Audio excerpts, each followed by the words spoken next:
Lep pozdrav, ravnokar smo vključili tudi snemanje današnjega dogodka. Lep pozdrav imenu Društva za zdravje srca in ožilja Slovenije na tiskovni konferenci, kjer se bomo ukvarjali s problematiko srčnega popuščanja, s kugo, da ne bomo preveč daljnosežni tega stoletja, da ne bomo govorili o tisočletju. Evropski dnevi so pred nami, zato je ta konferenca in jaz sem Franc Zalar, v glavnem se poznamo, bom moderiral konferenco, naši sogovorci pa bojo po vrsti primarij Matija Cevc, naš predsednik, potem asistent Dejan Kupnik, specialist družinske medicine iz zdravstvenega doma doktorja Adolfa Drolca iz Maribora, in pa docent dr. Gregor Zemljič iz kardiologije UKC Ljubljana. Snemamo, vsi trije govorci bodo imeli uvodno predstavitev in potem bomo odprli mikrofon oziroma dali besedo tudi vam, ki boste lahko postavljali vprašanja. Vprašanja lahko boste postavili tako, da zapišete vprašanje v chat ali pa preprosto dvignete roko, seveda vključite mikrofone in postavite vprašanje. Vse bi prosil, tiste, ki ne bomo govorili v danem trenutku, da imamo zaprt mikrofon, da ne bi motili snemanja, in še na koncu bomo seveda vsem poslali sporočilo za javnosti in pa konferenca bo potem malo kasneje, ko bomo vse to uredili, tudi dostopna na naših spletnih, torej posnetek na naši spletni strani. Primarij Cevc, prvi govorci, imate besedo. Ja, najlepša hvala za besedo in opravičilo za zamudo, tak pač sem. Malo nepredvideno je ambulanta skočila v današnji dan. Dober je, zdaj kot navadno tudi jaz vedno govorim predvsem o zdravem življenjskem slogu in njegovem vplivu na naše zdravje. Seveda, zdrav življenjski slog je tudi ključen za preprečevanje zgodnjega nastajanja srčnega popuščanja. Kot je bilo že rečeno, srčno popuščanje je danes eden od vodilnih vzrokov hospitalizacij v starajočem se prebivalstvu in je tudi pomemben dejavnik za poslabšanje kvalitete življenja teh starostnikov. Dejstvo pa je, da srčno popuščanje ne pade kot hruška z drevesa čez noč. Najpogosteje se razvija počasi skozi dolga leta nezdravih življenjskih navad in prezrtih dejavnikov tveganja in pravzaprav se začne že kar desetletje ali več lahko pred prvo hospitalizacijo. Danes opažamo, da srčno popuščanje tudi pri osebah v srednjih letih, v najboljših letih, ni tako redko. Je pa res, da takrat takih očitnih simptomov, ki bi opozorili na to, dostikrat ne zaznamo in zaradi tega zamudimo ta pravi čas preprečevanja napredovanja te bolezni. Ključna zadeva je seveda zdrav življenjski slog, ker z njim lahko pomembno odložimo ali pa celo preprečimo pravzaprav srčno popuščanje. Skratka, kot vedno govorimo v našem društvu, zgodnja preventiva je pomembna. Ni pa ta preventiva samo redna telesna dejavnost pa uravnotežena prehrana, gre še za številne druge dejavnike tveganja, na katere dostikrat ne pomislimo.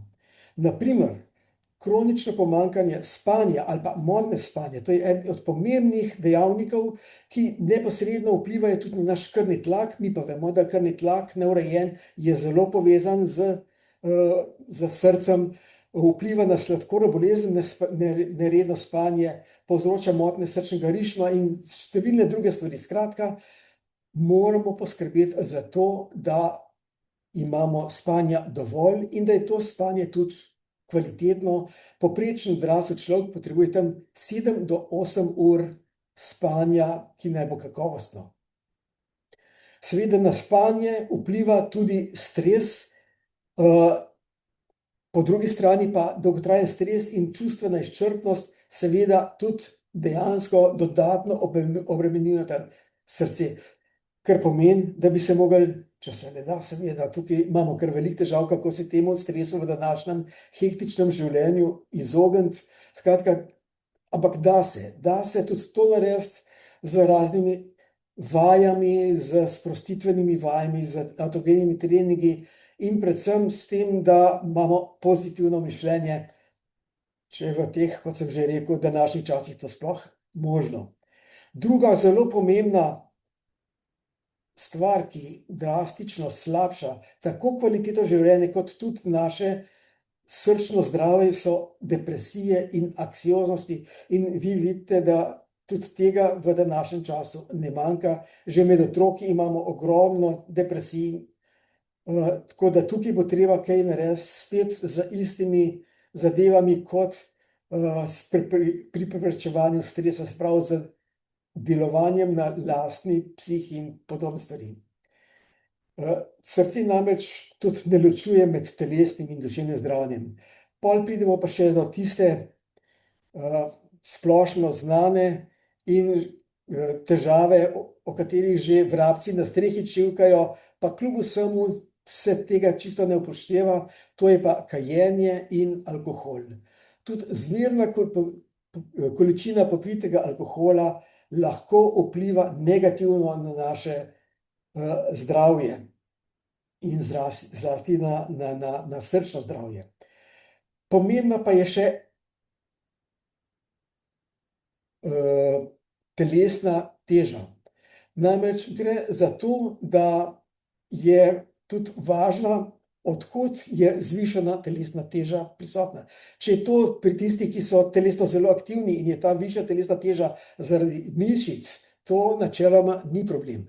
Problem nastane, kadar je telesna teža posledica maščob in maščobnih tkiv, zlasti tistih tako imenovanih visceralnih maščob.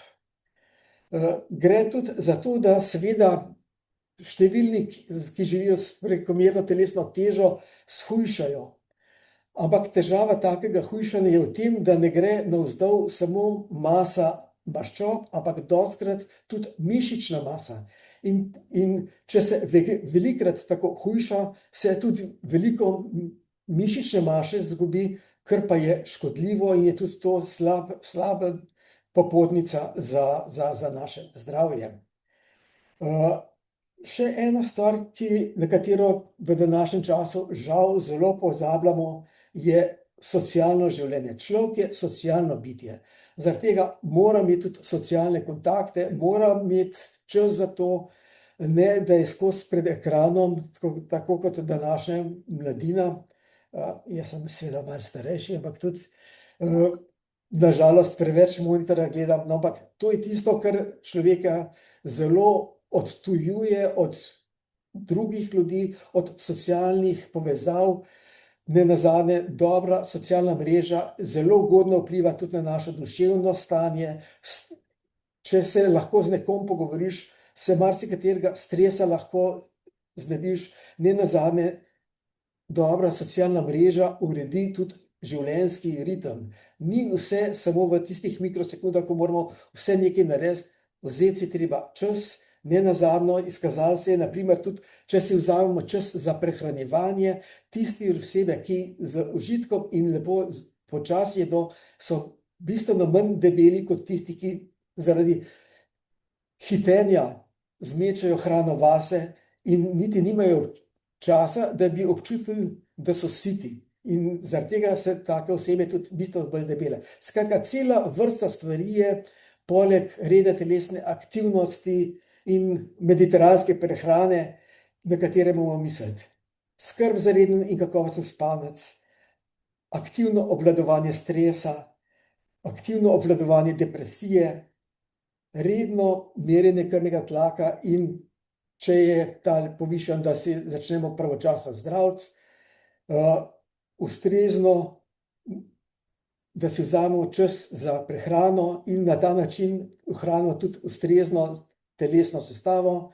In to je tisto, kar je silno pomembno in s čimer vsem bomo verjetno tudi precej uspeli umiriti življenjski ritem in marsikaterega od teh dejavnikov tveganja že s tem pravzaprav spravili na nulo in to nam zagotavlja tudi kakovostno in dolgo življenje v starosti. Hvala lepa. Hvala, predsednik. Zdaj, tako kot smo napovedali, bomo mikrofone vključili v Mariboru. Asistent Dejan Hupnik, specialist družinske medicine iz zdravstvenega doma. Dr. Adolfa Drolsa iz Maribora ima besedo. Izvolite. Lep pozdrav z moje strani. Zahvala za povabilo. Seveda najprej z veseljem sem se odzval. Bi pa rekel na začetku, da breme srčnega popuščanja za nas družinske zdravnike predstavlja kar zajeten del in glede na vse statistike bi verjetno moral ta del biti še večji. Načeloma vemo, da ima srčno popuščanje približno 1 od 50 prebivalcev, tja nekje do 70. leta in praktično 1 od 10 po 70. letu, kar je izredno veliko breme. Največji problem pa je seveda, da je večina teh pacientov neodkritih, večinoma brezsimptomnih in tako kot vse v družinski medicini je tudi tu glavnina našega dela naravnana na aktivno iskanje takšnih pacientov in tu je še kar veliko izzivov. Že iz tega, kar smo lahko slišali iz ust primarij Cevca. Načeloma ni dovolj, kolikor vidimo iz lastne prakse, da prepoznamo ljudi, ki že imajo razvito srčno popuščanje, absolutno je pomembna dovolj zgodna prepoznava in potem seveda redno spremljanje tistih ogroženih posameznikov, ki bodo zelo verjetno srčno popuščanje nekoč razvili. In tu nam seveda pomagajo tako njihov slog življenja, njihove poklicne in druge izpostavljenosti, škodljivim dejavnikom tveganja in tako dalje. In pa seveda drugih stanj in bolezni, predvsem kroničnih, ki lahko v srčno popuščanje privedejo. Predvsem iščemo torej zanimivo zdravo populacijo, kar si marsikdo v medicini napak predstavlja in marsikdo tudi iz stroke, skratka ogroženo populacijo, ki bo to bolezen razvila. Velik del že vodenih bolnikov, seveda v veliki večini našega dela se usmerjamo v preventivo akutizacij, torej akutnih poslabšanj srčnega popuščanja in zmanjševanja števila hospitalizacij, ker oba dejavnika oziroma oba faktorja sta zvezana na slabšo prognozo srčnega popuščanja. Več kot je teh poslabšanj in hospitalizacij, slabša je tudi prognoza. Naša praksa je takšna, da paciente, ki so kandidati, kot včasih jaz temu rečem, za razvoj srčnega popuščanja, vabimo na redne preglede, tako klinične kot seveda laboratorijske, izvajamo meritve, nadzorujemo jemanje njihovih zdravil, skratka skrbimo tudi za druge kronične bolezni, ki jih imajo, izvajamo edukacije in jih na ta način nekako usposabljamo, da jih opolnomočimo, skratka, da pristopajo proaktivno k svojemu stanju oziroma možnosti, ki se lahko pojavi. Zdravniki družinske medicine smo včasih kar precej v zagati, namreč ko govorimo o bolnikih s srčnim popuščanjem, seveda imamo pred seboj že bolnika s klasičnimi znaki, ampak seveda cela plejada simptomov je tista, ki nas lahko že leta pred tem opomni, da se nekaj v tem kontekstu dogaja. En tak skupek simptomatike, ki jih opažamo pri redni praksi, je, da postajajo ljudje seveda vedno manj aktivni, utrujeni, velikokrat navajajo razne omotice, pospanosti, z besedami nenormalno sem zaspan. Bledica oziroma pepelnata obarvanost kože je za marsikoga zelo značilna. Slabše se koncentrirajo, tudi kognitivno usihajo, pogosto imajo razne motnje sluha, tinituse, skratka šumenje v ušesih, glavobole. In seveda s stopnjevanjem težav tudi vse hujšo zadihanost pri naporih, kasneje tudi v mirovanju in v spanju, zelo radi pokašljujejo. In predvsem v moški populaciji, čeprav tudi v ženski, vse pogosteje urinirajo ponoči, seveda. Smo tu pozorni tudi na druge bolezni v zvezi s tem, ampak tudi to je lahko eden od simptomov. Zelo redko se tudi zaradi zadržanosti moških pacientov obregnemo ob erektilne motnje, skratka motnje erekcije pri moških, ki so lahko zelo zgoden znak popuščanja, srčnega popuščanja. Pojavljajo se razne motnje prebave, zdravljene hipertonike naenkrat postanejo težko obvladljivi v uravnavanju krvnega pritiska, pojavijo se motnje srčnega ritma, kot je že bilo rečeno, in hitrejša mišična utrujenost. Zelo pogoste so tudi, če smo seveda pozorni, spremembe kože, predvsem na nogah, na golenih in stopalih, kjer se pojavljajo razne degenerativna stanja, skratka hipostatske spremembe in pa ranice, ki tudi slabše celijo. Skratka, cela plejada simptomov je, ki so lahko v luči obravnave samo izoliran problem, ampak v kontekstu nečesa večjega pa moramo misliti tudi na srčno popuščanje. Potem seveda smo pozorni na celo kupico kroničnih bolnikov, predvsem srčno-žilnih, ki se zdravijo zaradi visokega pritiska, imajo sladkorno bolezen, kronično ledvično bolezen, kakršnokoli drugo stanje vezano na srčno-žilna obolenja, skratka po infarktu, motnje srčnih zaklopk, aritmije in tako naprej. Potem je tu zelo velika skupina ljudi, ki zauživa prekomerne količine, predvsem nesteroidnih protivnetnih protibolečinskih zdravil, brez kakršnekoli kritičnosti, pa že omenjene motnje dihanja v spanju, tudi bolezni kopičenja, čeprav zelo redke, ampak seveda tudi lahko vodijo v srčno popuščanje.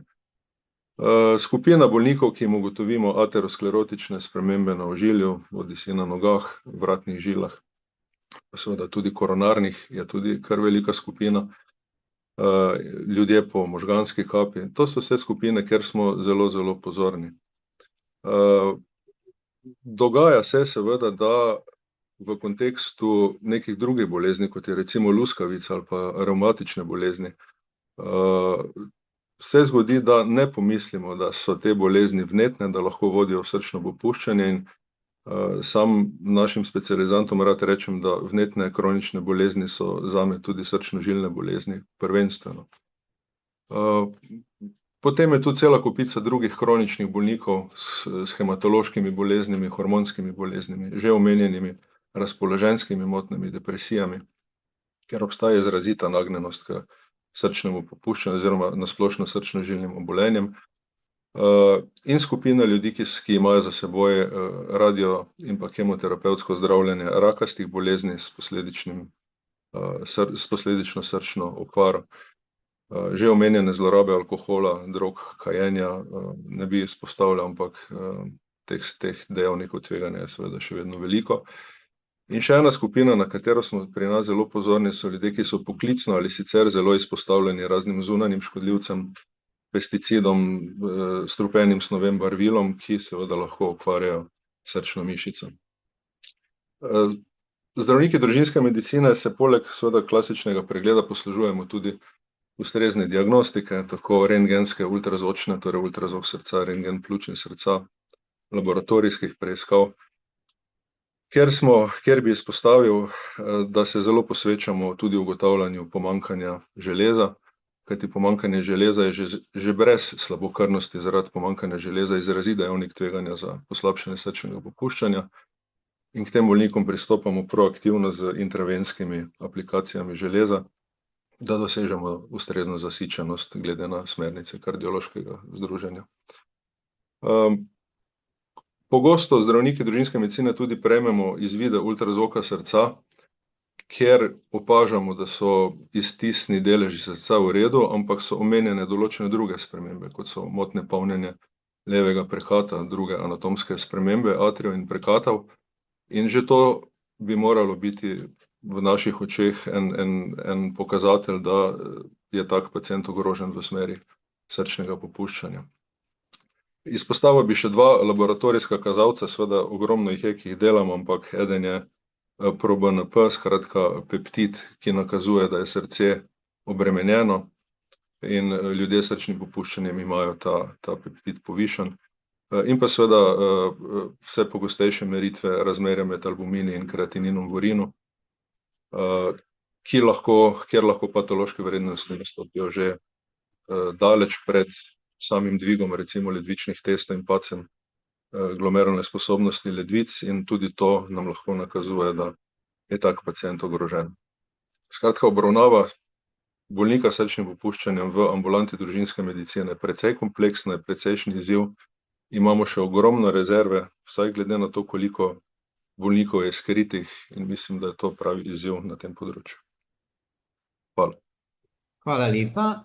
No in zdaj se iz Maribora selimo v Ljubljano, v UKC. Gregor Zemljič, docent, imate besedo.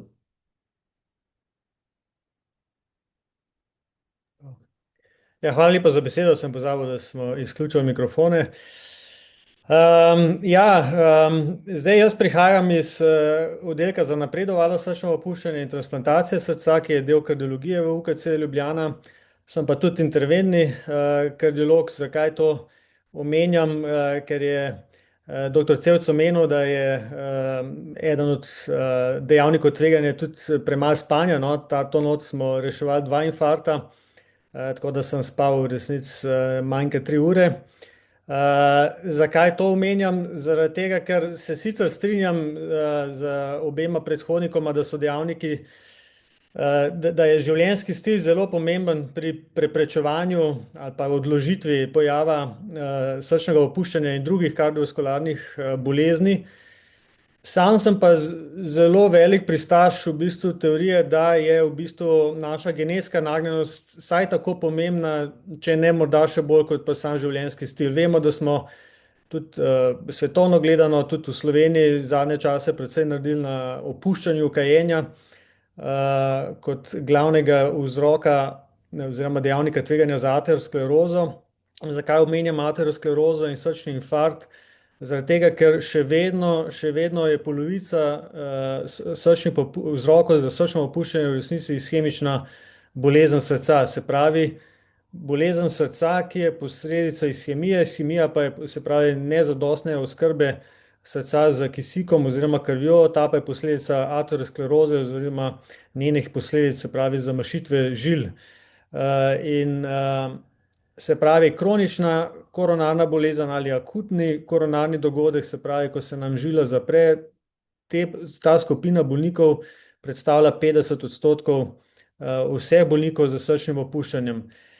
In v času, ko imamo na voljo številne terapije za povišane vrednosti LDL-a, je zelo nenavadno, da takšen odstotek ateroskleroze in njenih posledic, ki vodijo v srčno opuščanje in druge oblike invalidnosti, kot je možganska kap, ki je morda še težji zaplet od srčnega opuščanja.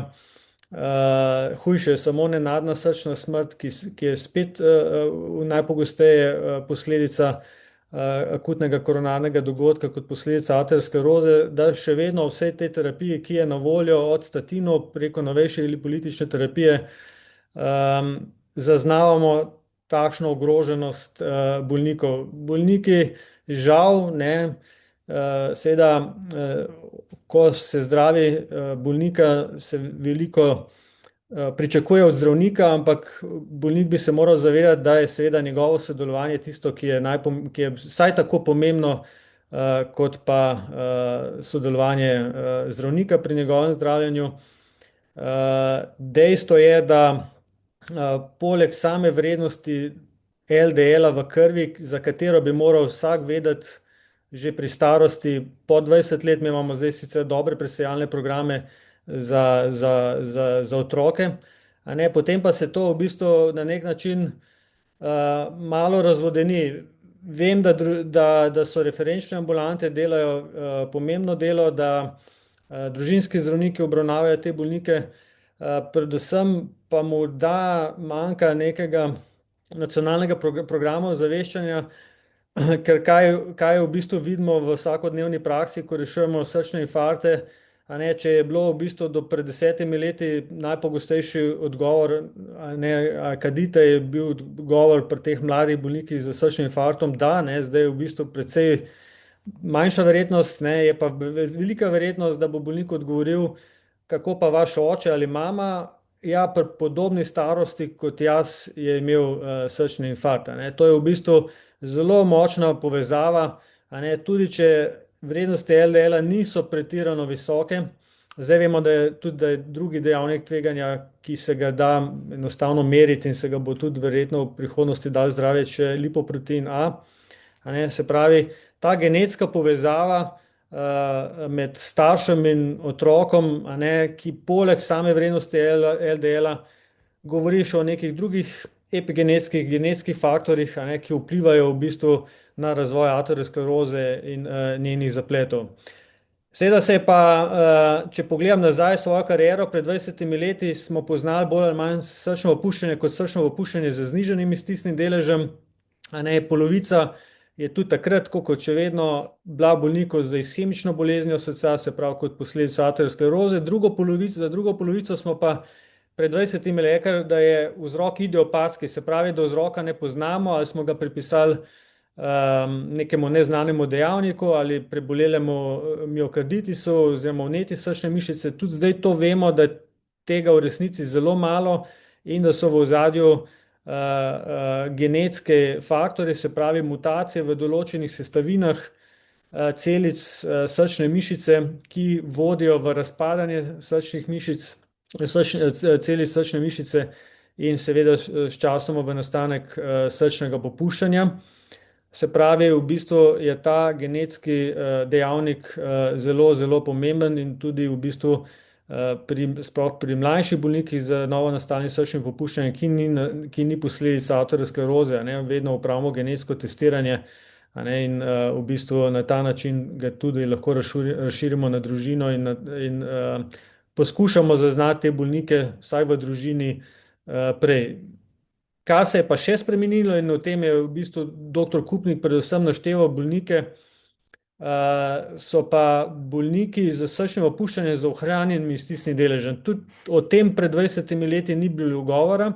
Zakaj? Zaradi tega, ker nismo znali niti zdraviti, zdaj pa imamo tudi za ta spektr bolnikov, se pravi, ni problem stisni delež levega prekata, ampak je problem način polnjenja levega prekata. Izid je pa enak. Bolnik ima simptome in znake srčnega popuščanja. To so pa te bolniki z dolgotrajnimi dejavniki tveganja, predvsem arterijsko hipertenzijo in sladkorno boleznijo, in ti dve bolezni z leti, sploh če nista optimalno urejeni, vodita v srčno popuščanje. Sprva v srčno popuščanje z ohranjenim stisnim deležem, kasneje pa lahko v srčno popuščanje tudi z znižanim stisnim deležem. Omenjena je bila strani dr. Kupnika zelo dobro tudi infiltrativna bolezen srca, se pravi, najpogostejši infiltrativni bolezni v tem primeru, ki prizadeneta srce, sta v bistvu dve amiloidozi, A-amiloidoza, ki jo znamo tudi, oziroma hematologi znajo zelo uspešno zdraviti zadnja leta. Na drugi strani imamo pa transtiratinsko amiloidozo srca, ki je v bistvu starostna bolezen in z leti bi prizadela prej ali slej vse ljudi, spet nekatere nekoliko prej, nekatere kasneje. Podobno se obnaša kot ateroskleroza, vendar je tudi pri starejših bolnikih, sploh pri takih, ki ne prenašajo več antihipertenzivne terapije, kot je dr. Kupnik omenil, potrebno misliti tudi na to starostno obliko oziroma transtiratinsko obliko amiloidoze. Dr. Kupnik je omenil, možni bi bili, tudi se nagibamo k temu, v Sloveniji so v zadnjih letih bil precej velik napredek narejen, kar se tiče zgodnjega odkrivanja s pomočjo biomarkerjev, se pravi z vrednostjo ProBNP. To je praktično dostopno v vsakem zdravstvenem domu in na lahek način lahko že zgodaj ločimo simptome in znake, ki se lahko, kot je dr. Kupnik lepo predstavil, prekrivajo z drugimi boleznimi, lahko tudi boleznimi pljuč. Z določitvijo ProBNP že potrdimo, da gre za srčno opuščanje ali izključimo, in seveda potem je treba z nadaljnjimi preiskavami, in prva taka preiskava, ki sledi, je seveda ultrazvočna preiskava, kjer v bistvu že lahko bolj natančno opredelimo, ali gre za srčno opuščanje, za katero obliko gre, za srčno opuščanje z znižanim ali ohranjenim stisnim deležem in kakšen bi bil lahko vzrok, če so segmentne motnje krčenja, to govori za aterosklerozo, za ishemijo, lahko so prizadete zaklopke, če so zadebeljene stene, gre seveda lahko za infiltrativno bolezen ali slabo zdravljeno arterijsko hipertenzijo, tudi sladkorna bolezen se lahko kaže z zadebeljenimi stenami. In potem glede na te najdbe se seveda bolnika obravnava naprej. Vedno je obravnava celostna, sodelovanje kardiologa in družinskega zdravnika.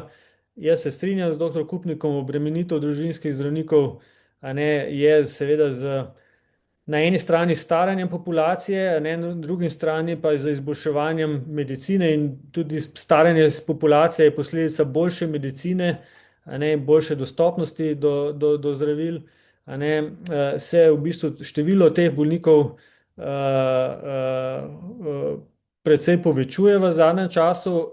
Na srečo imamo pa tudi vedno več zdravil, s katerimi lahko naslovimo srčno opuščanje kot skupno entiteto. Če bilo pred 20 leti, smo imeli 1 do 2 zdravili.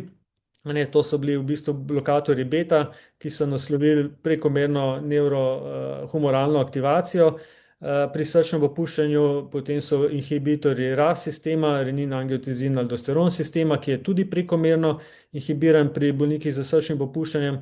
Imamo zdaj novejša zdravila, kot so SGLT2 inhibitorji, ki so sicer se najprej bili namenjeni zdravljenju sladkorne bolezni in se je izkazalo, da so zelo koristni pri bolnikih z srčnim popuščanjem, tako pri izboljšanju znakov in simptomov, kot pri podaljševanju kvalitete življenja in samega življenja in zmanjšanju števila hospitalizacij, tako pri bolnikih z znižanim stisnjenim deležem, kot pri bolnikih z ohranjenim stisnjenim deležem. Imamo pa zadnje čase vedno več na voljo specifičnih zdravil, zato je tudi pomembno, da ko odkrijemo bolnika, ne glede na pretekle bolezni, ne glede na starost, ne glede na njegov socialno-ekonomski status, da pridemo do osnovne diagnoze, ker nekatere diagnoze, ki pripeljejo do srčnega opuščanja, pa lahko sedaj zdravimo tudi specifično. Kot že omenjeno, dve take bolezni sta amiloidoza, L-amiloidoza in transcretinska amiloidoza. Hipertrofična kardiomiopatija recimo je taka bolezen. Se pravi, iz nekih splošnih zdravil, ki so naslavljale srčno opuščanje kot celoto, vedno bolj se premikamo v smeri specifičnega zdravljenja. Kot rečeno, potreben je multidisciplinaren pristop, se pravi, poleg kardiologov morajo sodelovati tudi družinski zdravniki, mora sodelovati bolnik. Brez sodelovanja bolnika seveda tudi ni spremembe življenjskega stila in izboljšanja prognoze. Sodelujejo seveda medicinske sestre in ostalo osebe, brez katerega uspešnega zdravljenja tudi drugih bolezni ni. Hvala. Hvala lepa vsem trem govorcem. Zdaj prehajamo na tisti drugi del, kjer smo rekli, da imate udeleženci možnost postavljati vprašanja, pa se bodo že govorci dogovorili med seboj, kdo bo odgovarjal. Chat je možnost, da napišete v ta chat, to poznamo, najbrž trenutno nimam nobenega znaka. Imamo pa na različne načine pridobivamo v društvu vprašanja tudi o srčnem popuščanju. Najbrž vsi vemo, ali pa večina, da imamo posvetovalnico za srce v Ljubljani, kamor prihaja vsak dan veliko recimo pacientov, bolnikov, pa tudi samo tisti, ki želijo preveriti svoje znanje in seveda tam recimo temu pustijo tudi kakšno vprašanje. Najprej bomo prebrali to vprašanje. Katera vrednost ProBNP upoštevamo glede na spol in starost? Katere vrednosti? Kdo bo odgovoril?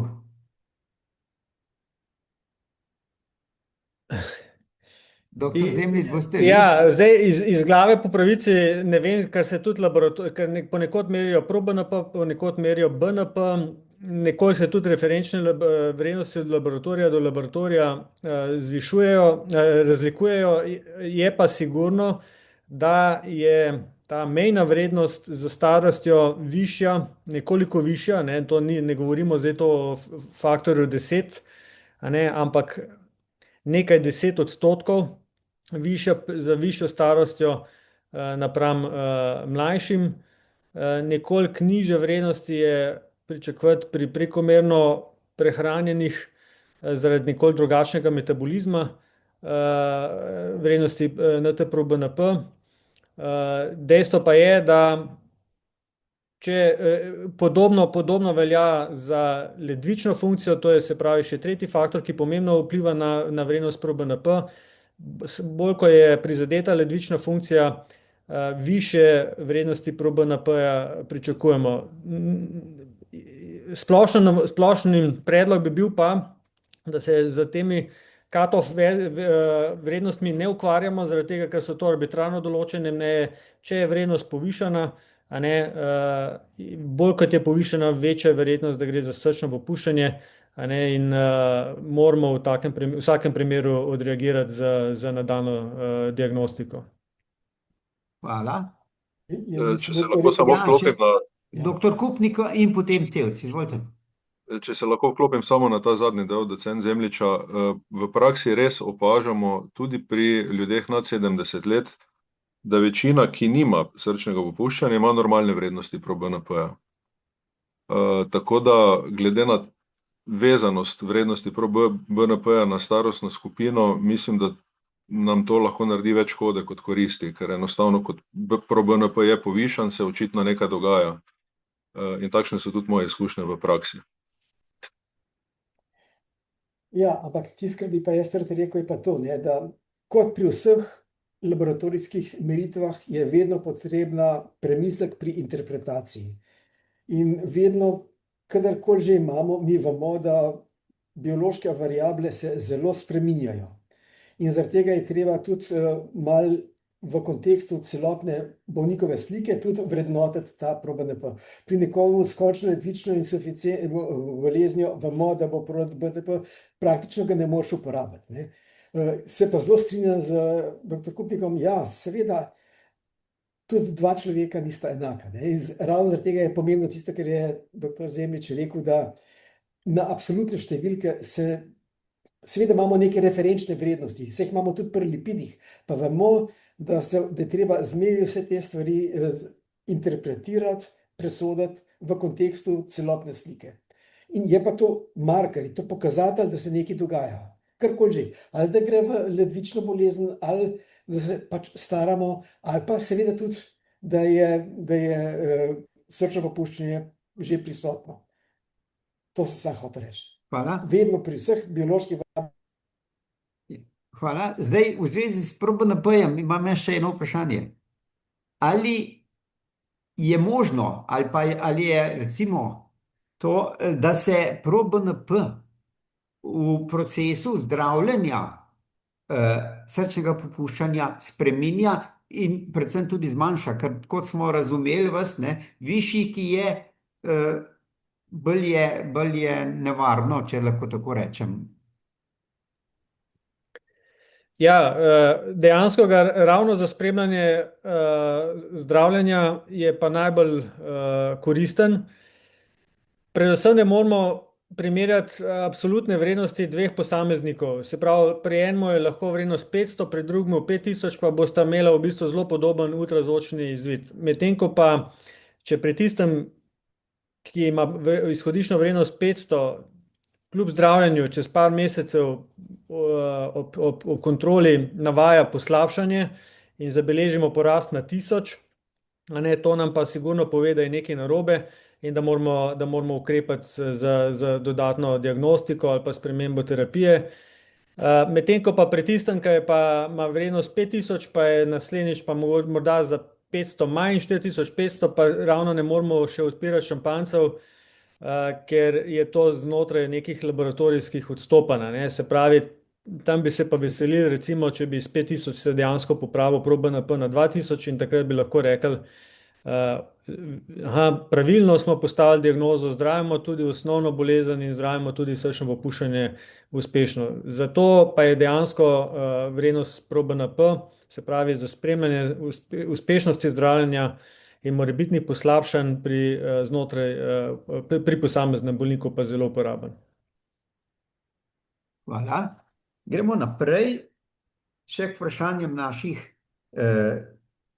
v posvetovalnici za srce, kot sem prej rekel, če imamo srčno popuščanje, ki je posledica nekih drugih bolezni, o čemer ste govorili, ne? Kaj ima prednost, ali pa kako narediti, zdraviti srčno popuščanje, ali imamo tisto primarno bolezen? Je vprašanje, ki jih zanima našega člana. Zdaj, mogoče, če lahko jaz, če gledam čisto iz prakse družinske medicine, vse odvisno od tega, kje smo, v kateri fazi. Marsikatera od kroničnih bolezni, ki vemo, da lahko privede do srčnega popuščanja, seveda se zdravi tekom te bolezni, ko srčnega popuščanja še ni. Ampak enkrat, ko srčno popuščanje nastaja, marsikateri koraki so skupni, sploh pri kronični ledvični bolezni in srčnem popuščanju, seveda hipertenziji in tako naprej, tako da tam se zdravi sočasno, upoštevaje vse omejitve. Tako zgleda pač v praksi, no, ne dajemo prednost eni bolezni, ampak seveda vse, kar ne nazadnje tudi urejenost drugih kroničnih bolezni je urejenost srčnega popuščanja, tako da je pomembno vse. Hvala. Ja, bi se več kot strinjal, ne, v tem primeru seveda srčno popuščanje je v bistvu sindrom, ne, se pravi, mi moramo zdraviti tako ta sindrom, seveda pa dr. Kupnik je omenjal bolnike, pri katerih vemo za dejavnike tveganja, ki smo jih že zdravili in so kljub v bistvu zdravljenju privedli do srčnega popuščanja, seveda v tem primeru naslavljamo oboje. V primeru pa, da gre za bolnika, pri katerem pa je bil načeloma do zdaj zdrav, a ne, pa moramo se zakopati in odkriti v bistvu osnovni vzrok, ki je privedel do srčnega popuščanja, ker le tako bomo najbolj učinkoviti, a ne, pri zdravljenju, da prekinemo ta začaran krog, če čim prej naslovimo osnovno bolezen, ki je pripeljala do srčnega popuščanja, seveda hkrati moramo pa tudi zdraviti, a ne, simptome in znake tega sindroma srčnega popuščanja. Hvala. Gremo naprej. Enega naših, recimo pacienta, ne, zanima naslednje vprašanje. Pri zdravilih za srčno popuščanje imam v urinu vedno povečan sladkor. Kaj naj naredim, da ne pride do vnetij mehurja, in ali obstojajo druga zdravila, ki bi jih lahko v takem primeru zdravnik zamenjal, da ne bi imel težav s sladkorjem v urinu? Če gledam spet iz prakse iz družinske medicine, načeloma zdravila, ki jih uporabljamo, sploh SGLT2 inhibitorji, ki povečujejo vrednost sladkorja v krvi, to je njihov efekt. Tako da sam sladkor v urinu, še ni problem. Problem je, če nastopijo težave, kot so pogoste okužbe, lokalna vnetja in tako dalje, takrat razmislimo o ukinjanju, če so te težave velike, ampak na splošno velja, seveda, da ta zdravila koristna so, tako pri srčnem popuščanju kot kronični ledvični bolezni. Jemljemo jih, ker koristijo, izogibamo se zapletom v smislu ustrezne hidracije, kolikor pač gre, skrbi za lokalno higieno. Seveda je pa včasih tudi moment, ko enostavno ti preventivni ukrepi odpovedo. Hvala. Možno je tudi prehodna opustitev SGLT-ja, ne? Tudi to se včasih naredi. Ja. Imam še eno vprašanje. Ali se lahko manjše poškodbe srca, ledvic recimo, popravijo reverzno, če hitro ukrepamo, in kako? Ja, zelo dobro vprašanje. Zdaj, odgovor ni povsem enoznačen. Če bi hotel biti spodbuden, bi rekel vsekakor ja, ne. Imamo entitete, kjer to definitivno ni možno, se pravi, ko mi prebolimo en obsežen srčni infarkt, kot rečeno, 50% vzrokov srčnega popuščanja je ateroskleroza z posledičnim srčnim infarktom, a ne, tam, ko del mišice odmre, tam nastane brazgotina in to žal, a ne, kljub poskusom zdravljenja z matičnimi celicami v tem delu, da bi mi bili sposobni generirati nove celice srčne mišice, ki bi se vklopile v okolico in delale kot del srca, žal ne znamo. Tako da v tem primeru bi bil odgovor ne. Medtem ko pa pri marsikateri drugi bolezni, ki lahko privede do srčnega opuščanja, sploh če govorimo o recimo infektivnih boleznih, lahko tudi boleznih, katerih vzrok je, tako kot je doktor Kupnik omenil, tudi zdravljenje onkoloških bolnikov.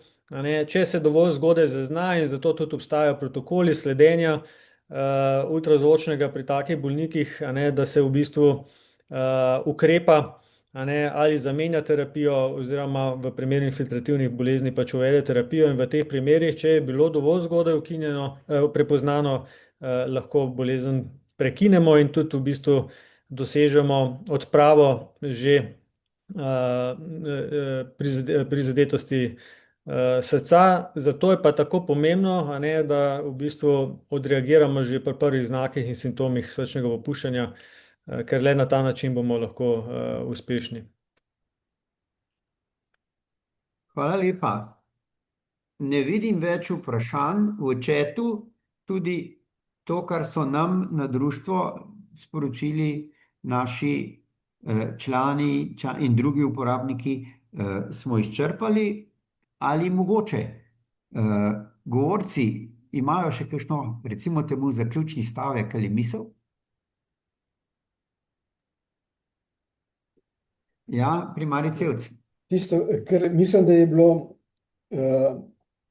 temeljno sporočilo, je to, da z pravočasnim in ustreznim zdravljenjem znamo marsikaj narediti. Vemo, da lahko z takim zdravljenjem najmanj, kar je, upočasnimo napredovanje bolezni, in to mislim, da je tisto, kar je bistveno, še zlasti zato, ker je pa tudi doktor Zemljič rekel, zdravnik brez sodelovanja bolnika ne more narediti prav nič. Ne morem jaz namesto bolnika nehati kaditi. Žal ne gre. Ne morem nehati piti, ne morem nehati nezdravo živeti. Je pa res, da mu zdravnik pri teh stvareh lahko dostikrat pomaga, in tukaj je treba to poklopiti in bomo verjetno zelo uspešni. Ne vem, če bo zavarovalnica vesela ali pa pokojninsko zavarovanje, kaj bodo še starejši, ampak bodo pa ljudi zadovoljni, ker je pa naš namen. Hvala lepa za tole zaključno misel. Ja, mi smo Društvo za zdravje srca in ožilja Slovenije in mi smo seveda zadovoljni, veseli, če so naši člani in vsi prebivalci zadovoljni in uspešni v preventivi bolezni srca in ožilja.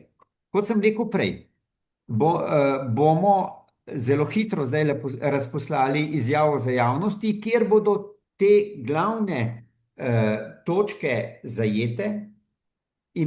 Notri so tudi kontaktni podatki, kar pomeni, da se bo kdorkoli bo še imel kakšno vprašanje, zdaj ali kasneje, lahko obrnil na naše 3 govorce. Oni so prijazno pripravljeni odgovoriti, seveda takoj, ko bodo imeli čas.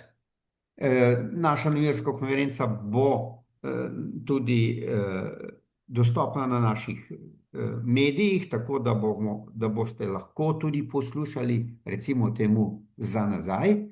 Tako da jaz se zahvaljujem vsem 3 govorcem, zahvaljujem vsem, ki ste bili z nami, in vsem, ki boste nam pomagali širiti problematiko ozaveščanja o dejavnikih tveganja za nastanek srčnega popuščanja, za katerega smo že večkrat rekli, da je to kuga tega stoletja in da se širi, mi se pa upiramo temu. Zaenkrat v Sloveniji bi rekel kar uspešno, ampak v preventivi nikoli ne smemo in ne moremo biti zadovoljni z doseženim. Zato ponavljamo srčno popuščanje 2-krat na leto. Zato še enkrat hvala lepa vsem, ki pri tem pomagate in sodelujete na kakršenkoli način. Hvala in nasvidenje. Večno, hvala.